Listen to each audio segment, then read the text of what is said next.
All right, welcome to the Sculpture Club, a podcast with two buddies, three buddies today, where we talk about music and life and art or movies or whatever we can think of that we want to talk about. I'm your co-host, Chaz. And I'm your other co-host, Diana. Almost said it Oh, again. Diana. And then we have a special guest today, Mr. Michael Grace Jr., from the band My Favorite, if you don't know, or later in the mid-2000s, The Secret History, and then later again in the later aughts, My Favorite once more. So welcome to the show. Thank you for having me. I needed an opportunity to talk to someone, so I figured this would be the only chance I had. So. Do you not get enough only talking to students? The things I need to say. Yeah. I know that you are a teacher, but I don't know what you teach. I teach visual art at a community college, so I am a community college part-time art professor. I mean, that is a high social status to reveal here on the podcast. That is one of my two forms of employment. Yeah. I mean, I don't know where else heartbroken new wavers are supposed to end up. I feel myself hurtling towards that, but I also don't know anything about visual art, and I barely know anything about music. So I think you are still a step up. Maybe. So there was that show. What was that? Strangers of Candy, and Stephen Colbert was on it. And Oh yeah.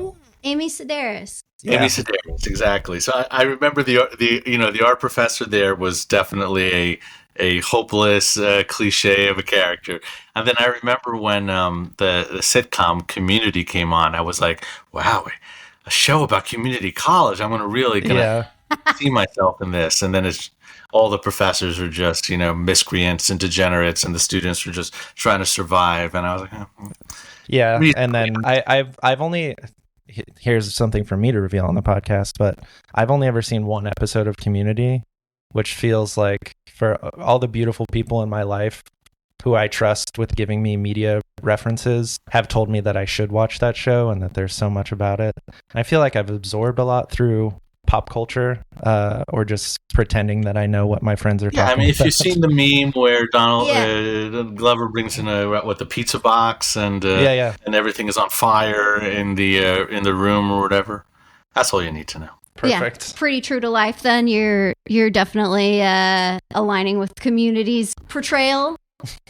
Community college. I went twice, dropped out twice, and am still a musician. So, speaking of Community or Strangers with Candy or anything like this, we were texting a little bit about kind of where the conversation could go, but I think that's a great segue into talking about inspirations that you find for, because I know that you're working on a novel as well.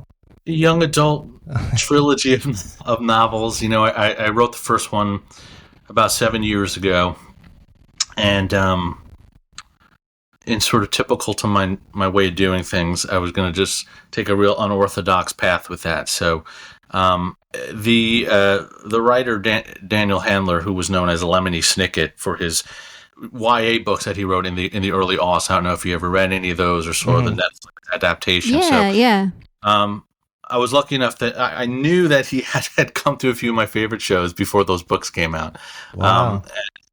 So through a friend of a friend, I was just like, hey, any chance I could just mail this cat my book, And a few days later, word came back that I could, and he shot me an email. So I sent him the book is like 7-8 years ago, and he was really supportive about it, and he got me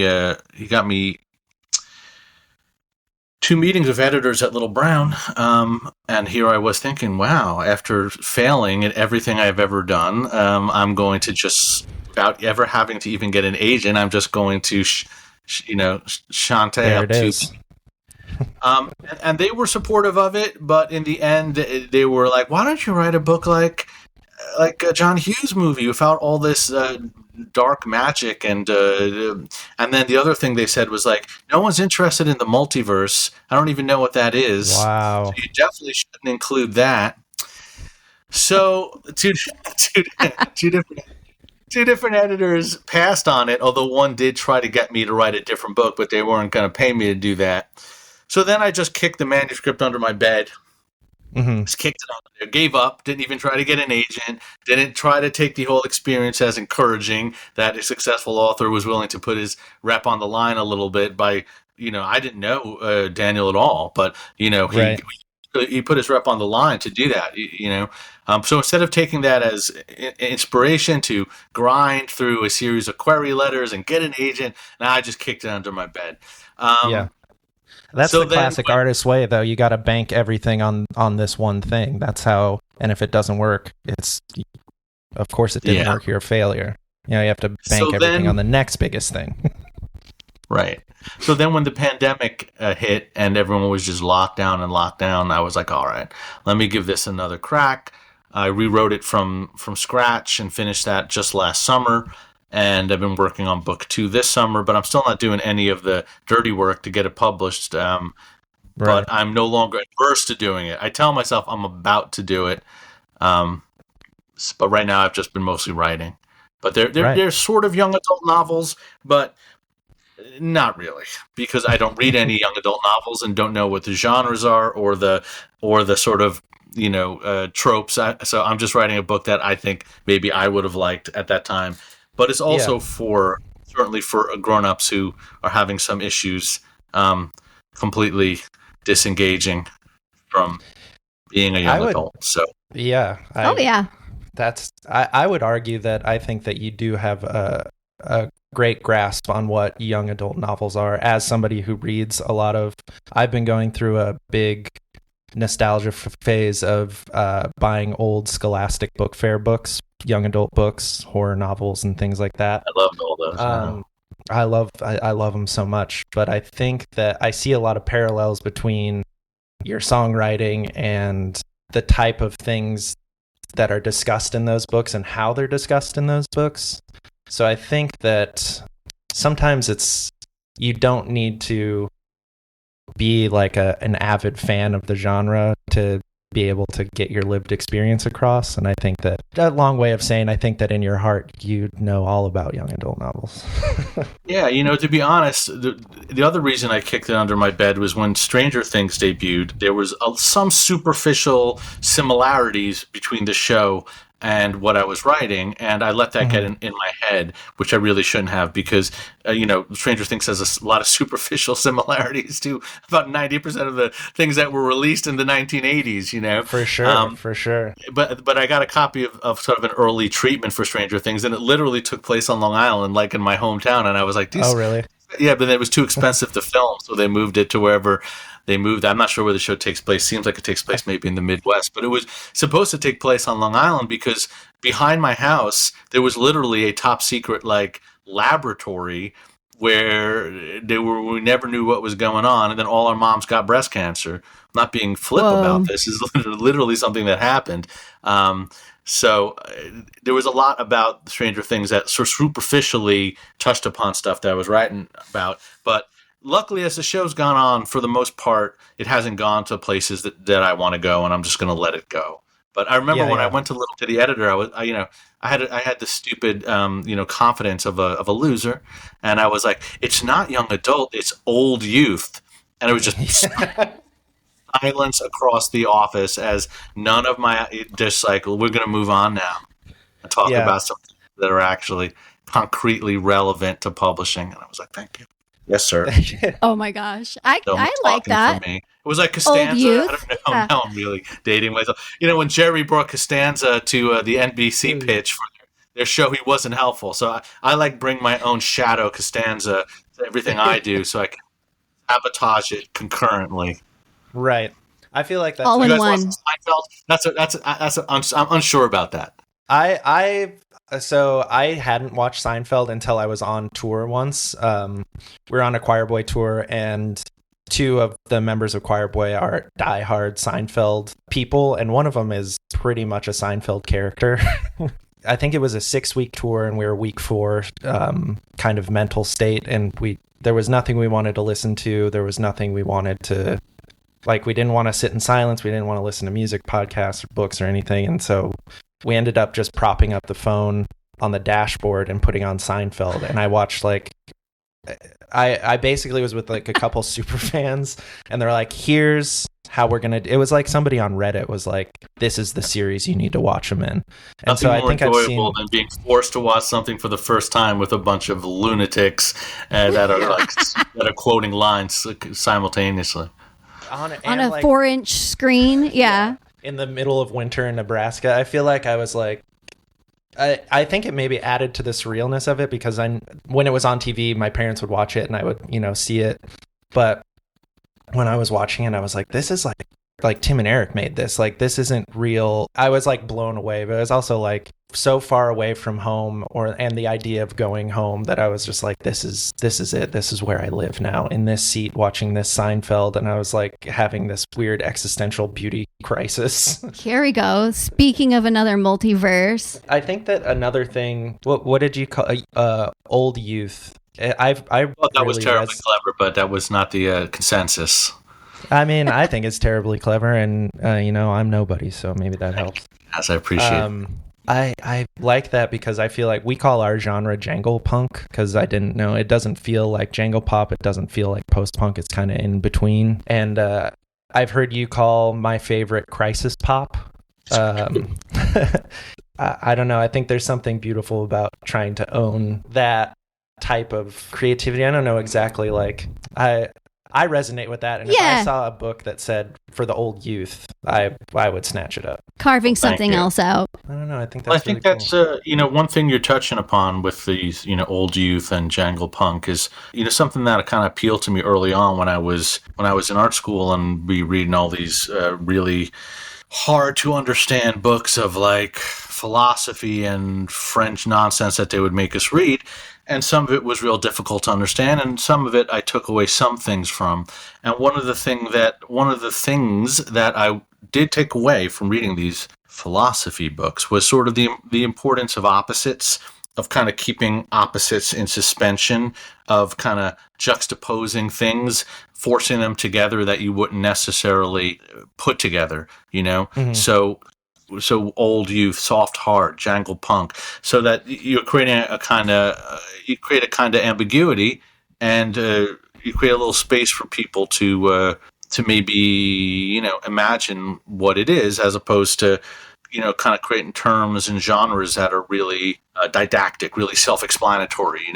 So sure. When you kind of mess with language and create new ways of talking about things, in that ambiguity, in that space, I always felt like you give an audience a little more room to kind of create alongside, kind of dream alongside, if you will. Yeah, maybe even other artists too. If there's a label that they didn't know existed, and you hear something and you're like, oh, I do resonate with that. I mean, the same way that Chaz and I are like, oh yeah, old youth, that's us. We're on board. Like, I never really dove into it in that way, but that makes a lot of sense. But it's also, I feel like that is definitely the artist side of all of us, because when you try to pitch that to a publisher or a label or anybody on the internet, it was TikTok video. Yeah, everyone's like, all right, whatever. I'm sure it's even harder now, but it was hard from the very beginning. Yeah, it was. When we started out, we were way too slick and kind of new wave sounding for American indie pop, which was a kind of mostly rooted in places like DC and Pacific Northwest, and sort of noisy, kind of lo-fi stuff. And we were way too slick and pretentious for that. But when it came to, trying to be a proper band that might sign to a major label or something like that, we were way too twee and unpredictable and not talented enough for that. So, right. When you're trying to find your own sound or your own ideas, it's a heavier lift to get people to go along with you. For sure. Absolutely. Yeah. It gives freedom in the creation, but then how do you translate that to, again, anyone on the internet? Yeah. I mean, it's like, we're artists, not businessmen. My dad is the worst. But and we don't speak, we're estranged, but he had a couple nuggets of wisdom here and there. But he was like, when you love something or you do something that you love, you want other people to have it, you're just excited that they want to have it. And so we, as people who create this thing, I always am just like, oh, you want a record? Here, have a shirt, have a record, enjoy this. And that's why, like, we'll never be on the business side of it. That juxtaposition of trying to be creative and explaining yourself and how you feel and what you see and how you see it versus trying to sell it is like, there's that big wall there. I don't know. Something I think about probably too much. And I've told the story before, and I don't tell it to like throw shade at the band in question at all. But in the early aughts, a lot of bands were playing in the same clubs, and we played at Interpol multiple times, and I thought they were a pretty cool band, Mm-hmm. But they had their own hairdresser, they had a stylist, they had a manager, it appeared they had a bodyguard, and this is before they even had like a record label, We were headlining these shows at that point, But it's like that's crazy. Everything they did had the trappings of success, as if they were almost willing it, manifesting it, And for us, we thought it was ridiculous. You know what I mean? We would hang around and joke around with all the bands that we played with, and made a lot of friends that way, etc. And these guys were like, but you have to understand, we were in like a dirty basement. There was no dressing room. Roaches were crawling on the wall in the basement underneath knees or whatever club we were playing. But they, from the minute they did this, and I did hear David Bowie talk about once that they spent all their advance on like limos to make people think Ziggy Stardust was a sensation. And I think that's a little different because they were sort of performing for an audience in a way, but to do it to your like just people that are other bands in the basement, I thought was a bit much. But just kind of try to make the point is that they've clearly thought about the business side of it a little bit more than we had, and more than you guys do too. And after that show, it actually took an enormous amount of weight off us, because this was sort of 2001, 2002. The Strokes had just happened. All of a sudden, people are paying attention in New York City in a way they had not during the 90s, where you would sometimes play bigger shows, small towns than you would play than in New York. But now it was a feeding frenzy, and the pressure to become a real band and the pressure to maybe sign a record deal was upon us for the first time. And that after that show, we were like, listen, we're going to keep doing what we do and let the chips fall where they may, because we're not capable of doing any of that. And this is not capable of it. And we sort of understood now that it's a different sort of approach if you want to accomplish certain types of things. And I'm not saying they weren't a good band or talented. They were, to some degree, some of that. Yeah. Did My Favorite in that time have some like major label interest, or people, I remember you telling some stories about playing, what was it? You went to play a pizza shop for a record label. Okay, so that was in the 90s, and that was our dream. Our dream was just to be on Teen Beat, which was like the record label run by Mark Robinson from Unrest. And, it was not a huge label, but for us in the 90s, that would have been an amazing thing, And I thought Unrest were a really cool band, and they had invited us, etc. So we blew that one, correct? We did that one. But later they were... There was a label, Minty Fresh, which had a agreement with Sire Records. They had put out the Cardigans. They had put out... what's that? Seether. That was kind of a female-fronted kind of Veruca Salt. Veruca Salt and the Cardigans, and Minty Fresh had a deal with Sire Records, and they were sort of like Sire, kind of a sub-Sire label, and they had us do demos for the better part of a year. So when there was like a blank year in our discography between, say, like 1996 and 1998, it's all us doing these demos, and one after another, them just being like, these suck. And that was, but that was the 90s too. So honestly, during the time when the feeding frenzy was in the aughts, we were a little savvier and wouldn't just do anything anyone asked us to do. We had.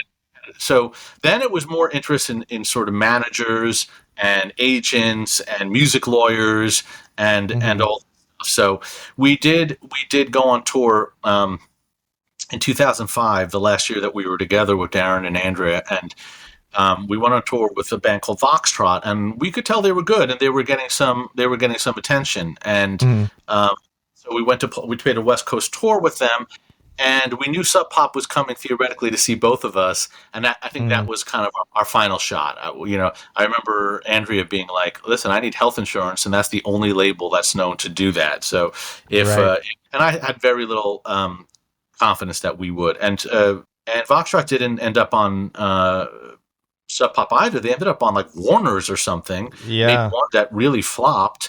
And it was also kind of a cautionary tale because their indie stuff was building an enormous amount of excitement, and then that major label record really, you could almost, when you listen to it, you can almost feel how difficult it was to make it, and sure.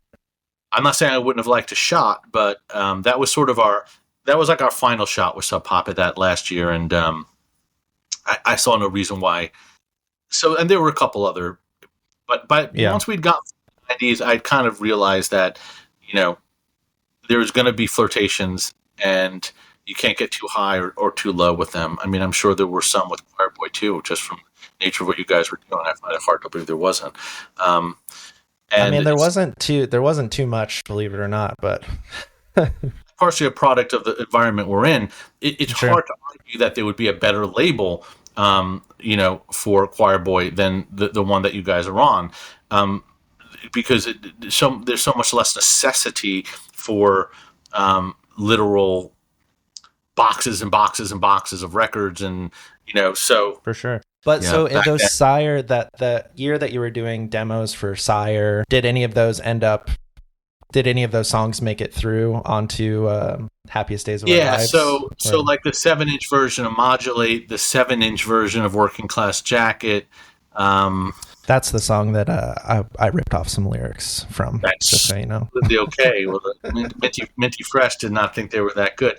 The song they really liked was The Informers, which I guess I should have taken to mean like, let's go in a dancey direction, which I would have loved to do, I really, in the 90s in particular, I really liked dance music. I wasn't alone in that, you know what I mean? Like, I didn't have the personality to rave, but I listened to a lot of dance music, and I agreed with certain people like Paul Weller that the natural extension of mod in some ways I probably was going into electronic and garage, so I was really into it, but for some reason I didn't make that connection, that's what they like, I should do more of that. Instead I was just like, here's, but that's reflective of why it was hard for us to succeed, because they liked that song and it was sort of dancey, and then I gave them like Working Class Jacket, which is more or less like a folk punk song, and Modulate a punk reggae song essentially. So I didn't anything that showed any kind of sense of where we might end up, and part of that was that I didn't know, and part of it was that I had this concept of my favorite as this kind of event horizon, like on a black hole where everything kind of gets pulled towards this source of gravity and then kind of shredded together, and I was like, I'm going to take all this stuff from the 20th century, that's coming to an end. I could tell then, there's that now deceased philosopher, Mark Fisher, who wrote about music a lot. He wrote this book called Hauntology. A lot of it is about there being no future, not literally no future, but that pop culture just sort of hit a point and then just started, kind of eating itself. You know what I mean? Mm-hmm. And I could tell some of that was happening already by the 90s. I was like, I think we're going to be wrestling with these demons for a long time, Mm-hmm. So at that point, my idea of the band was that it would be, the way that Bowie's personas were always changing. I didn't want the focus on me personally. I had no confidence, and I did not want to be, but I wanted. So, but instead of like a sort of persona or style changing, I wanted a visual style look. I wanted the sort of band to sort of change from song to song. I thought that was in the way that I could do something different that hadn't been done. I think you guys were successful at that as well. Like I resonate with that a lot, because I think in a similar way, Sculpture Club from our first record, which is just like a punk record, our second one, which is kind of more of a new wave record, and then this one there's like way more like rock pop than things that we've done before. Like, you know, going from one style, maybe not as drastically. I can hear a through line in those songs, in your songs. You know, even into the Secret History stuff. You know, there's like a sea shanty on There is. I was literally listening to those old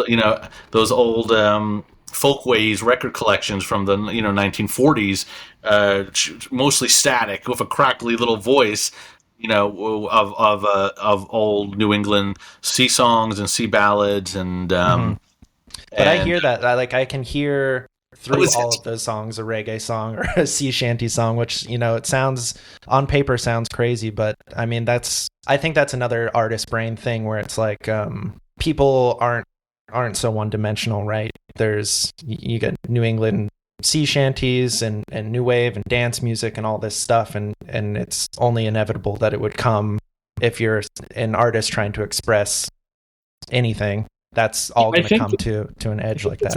If you're secure enough in your point of view, as a writer, that you can feel kind of comfortable, kind of going from genre to genre, the way that someone might write a detective novel and then write a more of a romance or write a period piece. If you're sort of comfortable with your point of view, I think that you can do that. And I wasn't a particularly well-trained musician, where I felt like, I understood music to a certain degree. So part of moving from style to style was a way of teaching myself music, a way of teaching myself different ways of doing things. Sure. That I thought were interesting. But I will also say that, at the time that I was growing up and going to high school from the 80s into the 90s, there was a lot more pluralism where people did like a lot of different music and were not as rigidly sort of segregated stylistically. So I don't want to sort of take credit for this green.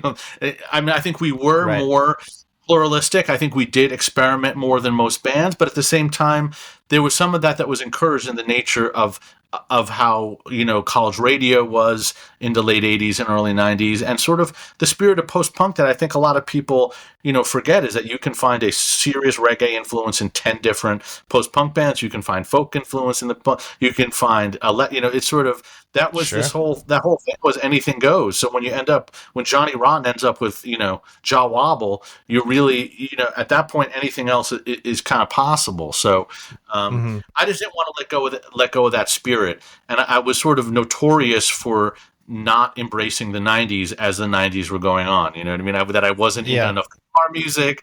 I wasn't reverential enough about Nirvana, who I think are really good, mind you. You know what I mean? But I did not want to just play guitar music and dress like the rest of those bands did and sort of give up all my aspirations from post-punk and from all this other music. I did not want to do that. Sure. How do you feel about the 90s now? Do you have any?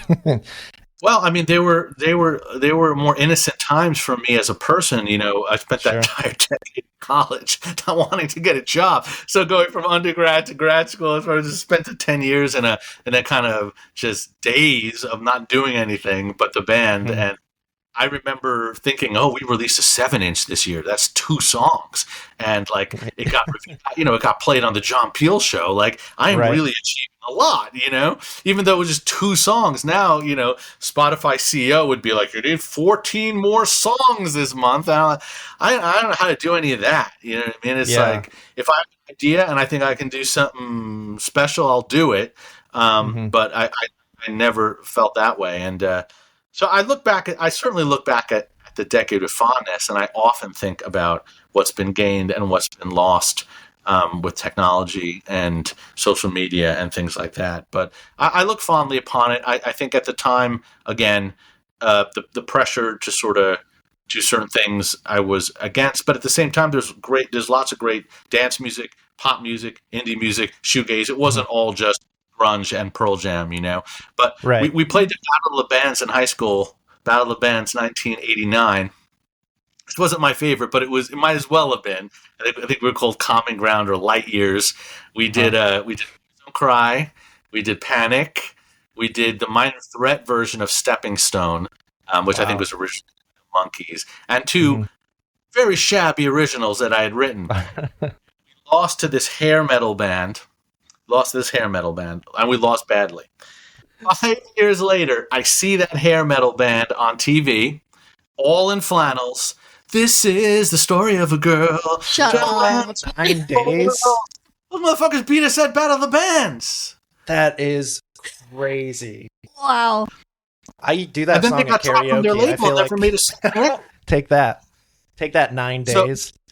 So that's really what I mean, is that they didn't keep doing metal during the 90s. They figured out a way to do something commercial, and I certainly wasn't going to do that. So, so at first I was like, they're famous. But then 2 years later, they were off their label and back on Long Island. So I was like, man, this is a weird enterprise playing music, Yeah, I better get ready for some.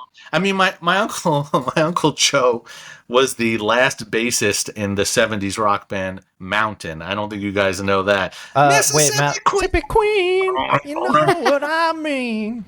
Yeah. Down. Yeah, the cowbells. Yeah. I mean, it's good.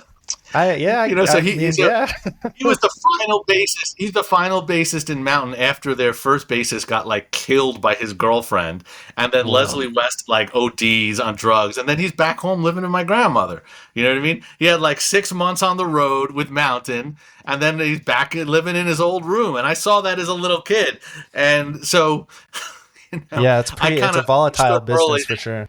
It was going to be a little rough, but that's why in the end, no matter what else happens, if you're kind of a decent person to your friends, your bandmates, your fans, and you write, a bit of what you wanted to write about, and you don't sort of compromise too much, you can look back and be like, hey, I did what I set out to do within the things I could control. There always are going to be missed opportunities and, moments where you feel like, this should have been me, but it's... Yeah, right. We hate it when our friends become successful. Yeah, that's... I've heard that a couple times in my life, but... just join their band. That's what I do. Yeah. Diana and I were friends for a decade before she just joined our band, which is, that's pretty solid, but again... I don't think I'm going to get killed by my wife, but, I don't know how promising.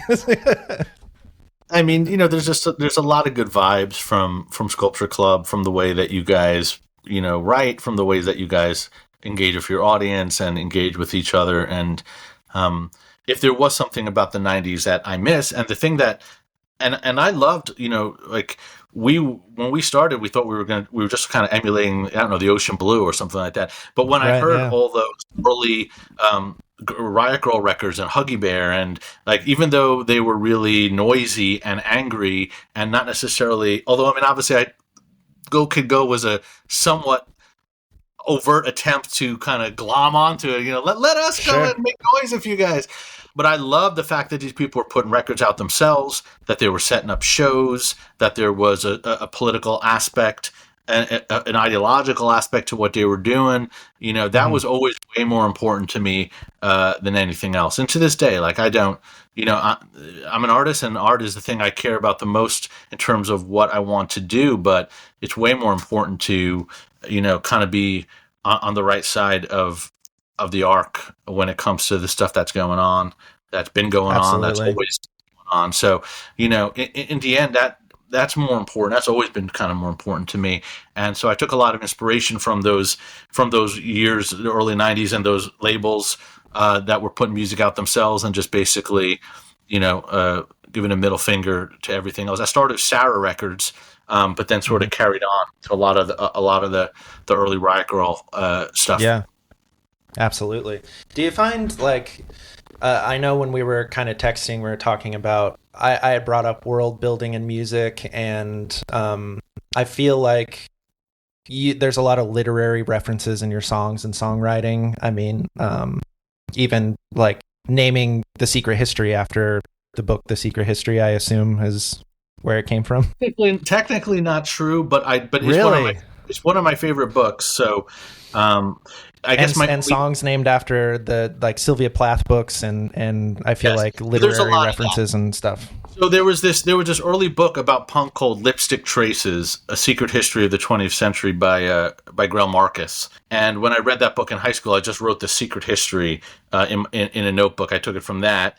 And then there's a lyric in Go Could Go. I want to say that proves my point because it's earlier than the book, but I don't think so. I think the book came out in 92. But and even in Go Could Go, I say, "Hey kids, a secret history." Secret history. But I had that phrase on my mind before the book came out from the subtitle of that book. But the book is one of my all-time favorite books. So by the time I started the band, I knew that I'd be negotiating that legacy. That band is supposed to be called the Haunted Hearts. That's what the band after my favorite was supposed to be called. And I was at kind of a low name. I was kind of at a low point in my leadership with the guys because my depression and other bad actions had sort of contributed somewhat to the end of my favorite. Just my self-sabotaging aspect, and some of those guys wanted to do things a little bit more professionally than maybe I did. So when we started the second band, I was like really trying to be more democratic because in my favorite, like. I approved every track, every part, every sound, every idea. You know what I mean? I try not to be obnoxious about it, but there was a kind of an authorship to that. And then the secret history was like, geez, these guys are really great musicians. Just let them do some stuff a little bit. And then I was actually democratic about it. So Darren did not like the Haunted Hearts. He said it sounded like My Chemical Romance type band or something. I was like, That's a crazy comparison, but I mean, people love My Chem, so I should have done it, Darren. No, in terms of world building, I mean, it's been remarked, and that is sort of, I think, probably one of the prouder aspects of the work I've done is the sense that it does seem like it creates a little bit of a sense of time and place and character, and that was to some degree intentional.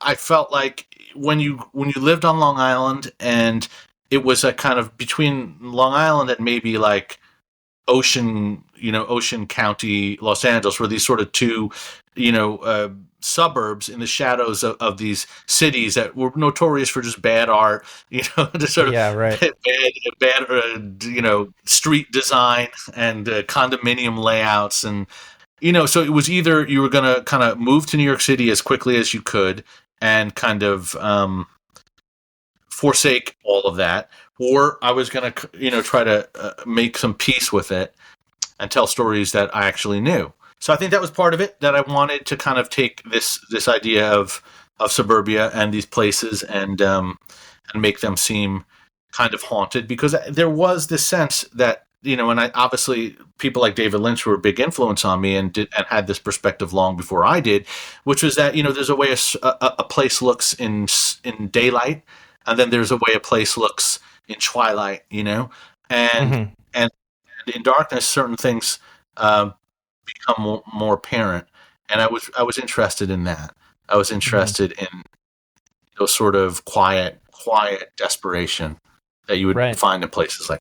And then when you say it was somewhat intentional or maybe biographical, in a sense, when you're writing a song, or maybe when you're writing a song, because it still comes across in the new My Favorite EPs and singles that you had put out in like 2017, 18, when it first resurfaced again. Do you use the music in a way?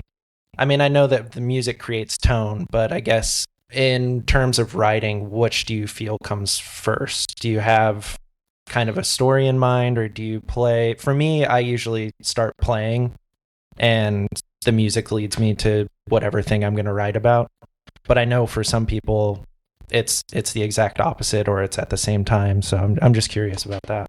Yeah, I think it's closer to the opposite for me in the sense that, like, so if I have a story, so I knew coming back to My Favorite now that would be no point like, yelling "Go Kid Go" or, getting on a scooter or anything like that, So what is the story now for people, my Gen X and other older millennials that sort of are getting older and trying to come to terms with the world, in a different way. So I knew that this would be returning to a place, but not returning to a time in a way.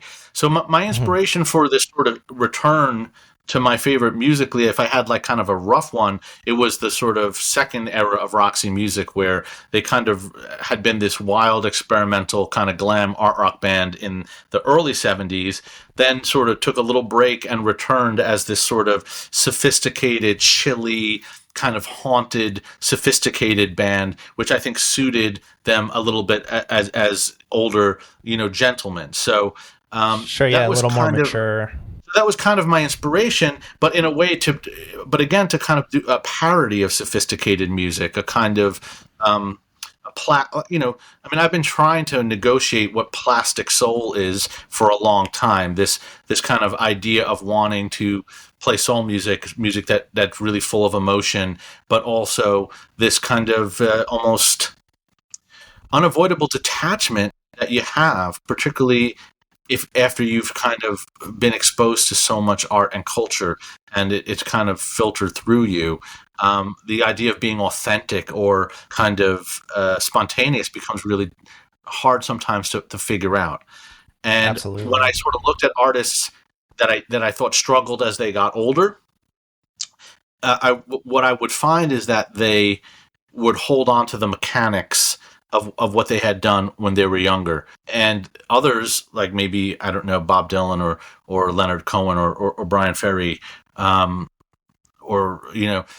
didn't do that as much, and where it felt like the same characters you knew were now further on down a certain road. If you didn't like where they ended up, that was totally okay, but they weren't attempting to kind of freeze a moment, because that's really hard to do. Yeah. I personally loved it when Bob Dylan bleached his hair and showed up in a shaggy beanie. Me too. But yeah, character arc. I think I agree. It's very important, and it's something that I haven't really thought about before. In terms of other influences, maybe non-musical, I know we talked about literature and books, and but is there anything else, TV, movies, things like that really inspire your songwriting or art making or things of that nature? Starting out, there definitely was. I mean, it was interesting because I liked bad movies. I love John Hughes, but they are sort of bad. Oh, they're very bad. I love those John Hughes movies and horror movies and science fiction and all that stuff as a preteen into teen, and they meant a lot to me. And then when I was exposed to things like, Jean-Luc Godard and Federico Fellini, and it just sort of blew my mind. And so in the liner notes of Love at Absolute Zero, I had this character Marcello that was based on the characters from those Fellini films, La Dolce Vita and 8.5. So going through that period of being exposed to all this great, European filmmaking is a pretty standard rite of passage for someone. But they were great. They were great films, and they definitely, meant a lot to me. But the other thing was, I was trying to be an artist, trying to be a painter at the same time that I was trying to do the band. And a lot of that stuff had an influence on me that's subtler, and that sort of stuff people don't talk about, like Robert Longo or Cindy Sherman, Jenny Holzer, Victor Bergen, these sort of artists who kind of created this very unsettling and ambiguous kind of visual language. And that's something that had an effect on me. I like this idea of being like a double agent, and this part of Mod and Skinhead appealed to me in this way too, because they were sort of dressing in some sort of Savile Row and aristocratic trappings, and the shoes polished and the shirts pressed, but they were at the same time working class kids that would crack you over the head with an umbrella. So I like this idea, and still do, of kind of having a disorienting persona where you can't tell, is this like a low-level aristocrat or a kind of a Sicilian thug? And the truth is, I'm a little bit of all those things, But I like that kind of merging of different ideas and different attitudes, And I got a little bit of that from some of the visual art as much as I did the films. Yeah, I mean, that goes right back to playing with genre, we were talking about earlier. And I had a question about, you mentioned like kind of growing and moving into a new genre and using that with your guitar skills. And as you became a musician more and more so, I mean, you're always, and you just kind of become even more intensely so. Do you feel that the genre was something you were going for and you would have that decision, or it was kind of like an accidental, like, oh, we wrote these songs, we have this work of art, and in retrospect, it kind of fits into this genre, whether intentional or not? It was more just being passionate about a certain type of music and wondering, is there anything from this music that we can take? There was this radio DJ at SUNY Stony Brook, Lister Hewan Lowe, who had been an A&R guy for Island Records, helped sign Bob Marley, supposedly, or so he would tell us. And his radio show, his Saturday radio show, was mostly reggae and dub, but he also like mixed in things like Sinead O'Connor and the Pogues and the Clash. So he was sort of presenting this, this kind of rebel outsider, unity between punk and reggae. And I just thought he was such an inspiring guy, and he got me into so much of that music that then at times I would be like, is there anything from this that we can take or borrow? And to this day, I'm using kind of delays and reverbs in ways that I learned from listening to reggae, even if I'm never going to play a kind of 2/4 beat. And right. I mean, I would love to. Whether I can get away with that. But there are little things stylistically still to this day where I'm, so really I think you fall in love with the music and then you see if there's anything you can bring into that. Same thing with jazz. I mean, I can't play jazz, and I'm not telling people I'm listening to jazz 24 hours a day, but when a couple records really kind of kicked me in the guts, I was like, and that happened in the late 90s, and I was like, we're going to put a saxophone on these two songs on Love at Absolute Zero, and we're going to just sort of, so I think it's more about you find something you love and you figure, what can we get away with doing and stealing from that? Yeah. Well, it looks like we're coming up on our hour time, so maybe we could call it there, but I feel like we could probably do another one of these if you'd ever want to. Certainly. If you want to do part 2, we could do that maybe when you get back from tour. I'm hoping to see you guys in the flesh on October. I thought I memorized that date. But 9th? October. Thank you for trying to plug it. Is there anything? Yeah. I'll do a little plug after we're done, but is there anything in these last few minutes? Did you memorize the venue? Do you know what the venue is in New York? The Meadows. That's a good venue. Yeah, I played there once before when I was filling in for our friend's band, Circe Q. And it was a blast. I had a fun time, but well, I'll record our plug off mic. But is there anything that you want? I know that there's the My Favorite EP that came out a few years ago, and maybe you have another one in the works, which we listen to mix now. Finally, the real part of the long part of the delay in between the two was that I was mainly dealing with friends and guest musicians and people coming from all over that weren't living in New York City anymore. And now when I was able to put together a band of people living in New York, it was worth taking a year off to find those people so that we could play shows and so that it wouldn't be, I used to joke that it was, I called that first EP Steely Dante because it was like us and a bunch of session musicians. But they weren't really, they were our friends, but it was just people sending tracks.